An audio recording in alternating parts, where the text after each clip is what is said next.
मैं इस video lecture में engineering graphics and design subject के सिलेबस के बारे में डिटेल डिस्कशन करूंगा। Engineering graphics and design subject है वो गुजरात टेक्नोलॉजिकल यूनिवर्सिटी के बैचलर ऑफ इंजीनियरिंग प्रोग्राम्स जैसे कि mechanical engineering, civil engineering, electrical engineering, computer engineering, IT engineering आदि प्रोग्राम्स में फर्स्ट ईयर में ऑफर किया जाता है। इस सब्जेक्ट का सब्जेक्ट कोड है 3110013। स्क्रीन पर जो दिखाया गया है वो इंजीनियरिंग ग्राफिक्स एंड डिजाइन का सिलेबस है। अभी इस सब्जेक्ट को फर्स्ट ईयर में क्यों पढ़ाया जाता है उसके बारे में हम थोड़ी डिस्कशन करेंगे। Engineering drawing is an effective language of engineers, मतलब इंजीनियरिंग ड्राइंग को इंजीनियर्स की लैंग्वेज बताया गया है। किसी भी लैंग्वेज से कोई एक व्यक्ति सामने वाले व्यक्ति को अपने जो विचार है वो समझा सकता है। इंजीनियरिंग ड्राइंग से भी कोई एक व्यक्ति सामने वाले व्यक्ति को अपने जो विचार है वो आसानी से समझा सकता है और सामने वाला व्यक्ति ड्राइंग के माध्यम से उसको क्या करना है वो आसानी से समझ सकता है। इसलिए इंजीनियरिंग ड्राइंग को इंजीनियर्स की लैंग्वेज बताया गया है। It is the foundation block which strengthens the engineering and technological structure. कोई भी नए प्रोडक्ट को हम अगर डेवलप करना चाहे तो सबसे पहले उसकी शुरुआत उस प्रोडक्ट के ड्राइंग से ही होती है। कोई भी प्रोडक्ट अगर हम मैन्युफैक्चर करना चाहे तो सबसे पहले उस प्रोडक्ट का ड्राइंग तैयार होता है, उसके बाद ही उसका फिजिकल मैन्युफैक्चरिंग हो सकता है। Moreover it is the transmitting link between ideas and realisation. हमारे दिमाग में जो भी ख्याल आते हैं अगर उसको हम पेपर पर रखना चाहे तो ड्राइंग ही सबसे आसान तरीका है। इसलिए इंजीनियरिंग ड्राइंग को आइडियाज और रियलाइजेशन की लिंक बताया गया है। अब हम इस सब्जेक्ट की टीचिंग एंड एग्जामिनेशन स्कीम के बारे में थोड़ा डिस्कस करेंगे। इस एक टेबल दिया गया है जिसमें लिखा गया है टीचिंग स्कीम, नीचे लिखा गया है L, T and P। So L का मतलब होता है लेक्चर, T का मतलब होता है ट्यूटोरियल और P का मतलब होता है प्रैक्टिकल।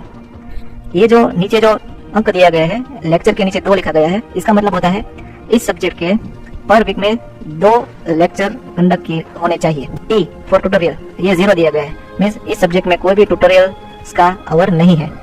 और P फॉर प्रैक्टिकल मीन्स के इस सब्जेक्ट में 4 घंटे के प्रैक्टिकल्स एक वीक में परफॉर्म किए जाने चाहिए। इस सब्जेक्ट की जो क्रेडिट दी गई है वो है 4। अब हम एग्जामिनेशन स्कीम के बारे में डिस्कस करें तो उसमें लिखा गया है थियरी मार्क्स और प्रैक्टिकल मार्क्स। थियरी मार्क्स के नीचे लिखा गया है ESE means end semester exam, जो यूनिवर्सिटी के द्वारा सेमेस्टर के अंत में ली जाती है, वो 70 मार्क्स की होगी।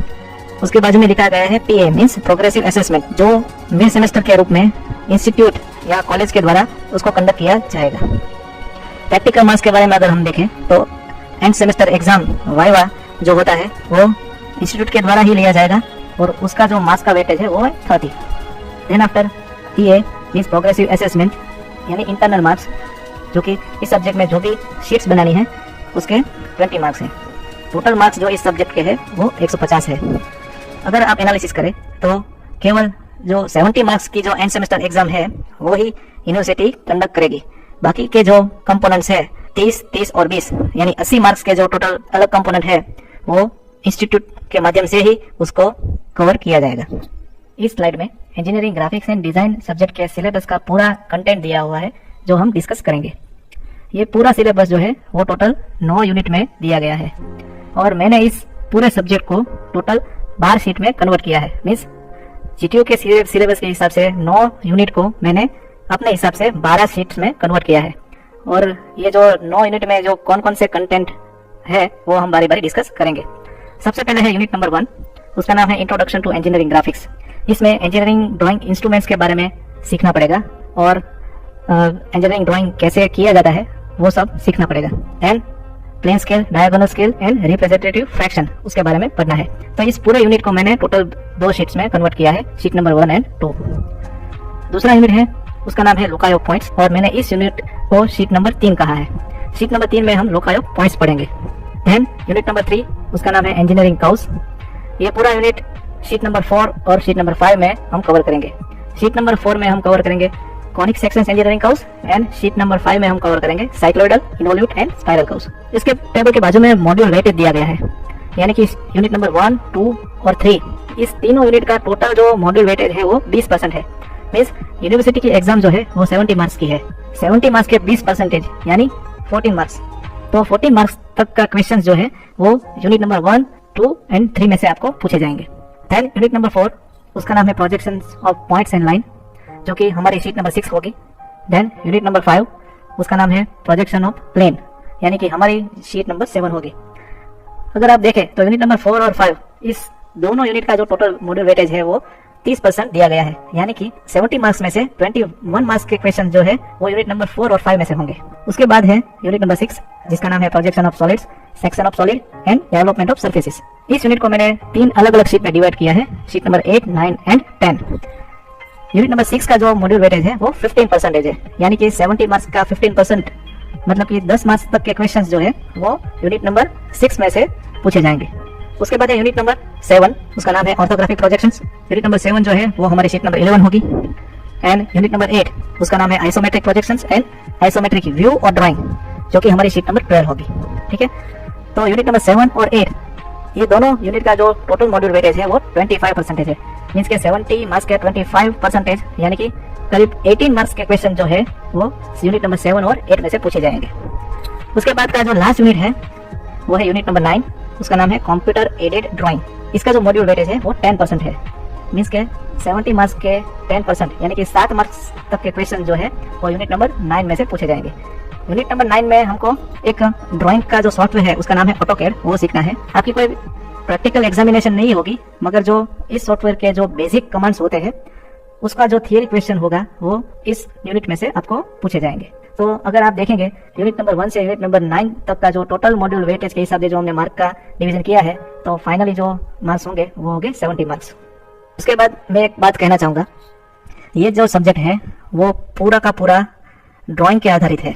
इसमें आपको कोई भी पैराग्राफ राइटिंग करना नहीं है। जो भी आंसर आपको देने हैं वो आपको ड्राइंग के स्वरूप में ही देने हैं। क्वेश्चन आपको पूछे जाएंगे मगर जो उसका जो आंसर होगा वो ड्राइंग के स्वरूप में होगा। ठीक है, तो एक हिसाब से ये एक अलग ही सब्जेक्ट होगा आपके लिए। ऐसा सब्जेक्ट आपने स्कूलिंग के टाइम में कभी पढ़ा नहीं होगा। अप्रोक्सीमेट 90% जो आंसर होंगे वो ड्राइंग के माध्यम से ही होंगे। एग्जाम में भी आपको सप्लीमेंट्री नहीं मिलेगी, मगर आंसर देने के लिए आपको ड्राइंग शीट दी जाएगी। ठीक है, तो इस हिसाब से ये एक स्पेशल सब्जेक्ट है जिसको आपको पढ़ना है। अब हम engineering graphics and design subject के कोर्स आउटकम के बारे में डिस्कस करेंगे। कोर्स आउटकम यानी engineering graphics and design subject पढ़ने के बाद स्टूडेंट में कौन कौन सी स्किल्स इनकलकेट होगी उसके बारे में बताया गया है, तो वो हम बारी बारी डिस्कस करेंगे। After learning the course the student should be able to know and understand the conventions and the methods of engineering drawing. इस कोर्स के को पढ़ने के बाद इंजीनियरिंग ड्राइंग की जो अलग अलग मेथड्स होती है, अलग अलग रूल्स जो होते हैं, उसके बारे में स्टूडेंट को पता चलता है। He is able to interpret engineering drawing using fundamental technical mathematics. Engineering drawing और मैथमेटिक्स का काफ़ी हद तक संबंध होता है, तो जो बेसिक मैथमेटिक्स की जो ज़रूरत पड़ती है इंजीनियरिंग ड्राइंग सब्जेक्ट सीखने के लिए, तो उसका इंटरप्रिटेशन कैसे किया जाता है वो स्टूडेंट को पता चलता है। He is able to construct basic and intermediate geometry and comprehend the theory of projection. Engineering drawing में first angle projection, second angle projection, third angle projection, fourth angle projection आदि प्रोजेक्शन मेथड होती है, उसके बारे में student को पता चलता है। He is able to improve their visualisation skills so that they can apply this skill in developing new products। कोई भी प्रोडक्ट को अगर आपको बनाना है शुरू से, तो सबसे पहले उस प्रोडक्ट का ड्राइंग तैयार होता है। तो उस प्रोडक्ट के डेवलपमेंट के लिए जो स्किल्स चाहिए वो सबसे पहले ड्राइंग के माध्यम से शुरू होती है। He is able to improve their technical communication skill in the form of communicative drawing. Drawing के माध्यम से दो व्यक्ति कोई भी प्रोडक्ट के बारे में डिटेल में डिस्कशन कर सकते हैं। तो अगर ड्राइंग स्टूडेंट्स को पता है तो वो कोई भी टेक्निकल कम्युनिकेशन आसानी से कर सकता है। He is able to use computer software for engineering drawing। Engineering drawing को सीखने के लिए अलग अलग सॉफ्टवेयर जो यूज़ होते हैं, जैसे कि ऑटोकैड इस सब्जेक्ट में दिया है। तो इस कोर्स के कंप्लीट होने के बाद स्टूडेंट्स को ऑटोकैड के बारे में भी काफ़ी कुछ सीखने को मिलता है। मेरे अगले वीडियो में मैं आपको इस सब्जेक्ट में यूज़ होने वाले अलग अलग ड्राइंग इक्विपमेंट्स के बारे में बताऊँगा।